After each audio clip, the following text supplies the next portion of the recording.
Air, Mayday, Mayday, Mayday, Pakistan 8303. Pakistan 8303, Roger sir, both runways available to land. जिस वक्त pilot ने ये अल्फाज बोले उस वक्त ये पैसेंजर एयरक्राफ्ट कराची के ऊपर सिर्फ 600 फीट की ऊंचाई पर था।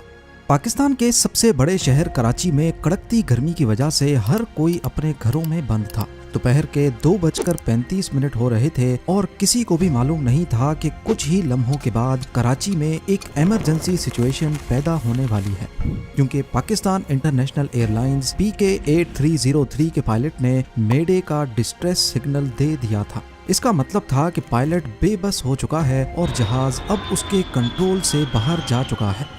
ये सिग्नल देने के चंद सेकंड्स के बाद कराची एक जोरदार धमाके से लरज़ उठता है और आसमान काले धुएं की चादर ओढ़ लेता है। एयरबस A320 मॉडल कॉलोनी की घनी आबादी के ऊपर एयरपोर्ट से सिर्फ 430 मीटर पहले क्रैश कर जाता है। हैरानी की बात यह है कि इन्वेस्टिगेशन रिपोर्ट में बताया गया कि प्लेन में किसी किस्म का कोई फॉल्ट नहीं था। तो फिर आखिर ये हादसा हुआ तो हुआ कैसे? पायलट और ट्रैफिक कंट्रोलर के दरमियान क्या बातचीत चल रही थी? सिर्फ चंद मिनट पहले इसी एयरपोर्ट पर लैंडिंग की पहली कोशिश क्यों और कैसे नाकाम हुई? और 3 साल तक चलने वाली इन्वेस्टिगेशन में कौन से राज खुल कर सामने आए? ज़ेम TV की वीडियोस में एक बार फिर से खुशामदीद। नाजरीन, 22 मई 2020 वाले दिन फ्लाइट 8303 को लाहौर से 1 बजे टेक ऑफ करना था और उसकी मंजिल थी कराची इंटरनेशनल एयरपोर्ट।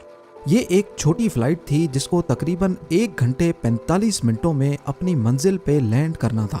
उस वक्त कोविड लॉकडाउन्स अपने उरूज पर थे, जिसकी वजह से बहुत कम फ्लाइट्स चल रही थी। लेकिन दूसरी तरफ रमजान का महीना चल रहा था और ईद की छुट्टियां करीब आने वाली थी। फ्लाइट्स कम थी और पैसेंजर ज्यादा, यानी फ्लाइट पूरी तरह से पैक्ड थी। इसमें टोटल 91 पैसेंजर्स और 8 क्रू मेंबर्स मौजूद थे। आज के दिन मौसम बिल्कुल परफेक्ट था, लाहौर में भी और कराची में भी। पायलट्स की बात की जाए तो फ्लाइट कैप्टन 58 इयर्स के सज्जाद गुल थे, जिनको पाकिस्तान इंटरनेशनल एयरलाइंस ज्वाइन किए 24 साल गुजर चुके थे और इनके पास 18,000 घंटों का एक्सपीरियंस था। जबकि फर्स्ट ऑफिसर 33 इयर्स के उस्मान आजम थे, जिनको PIA में 10 साल गुजर चुके थे।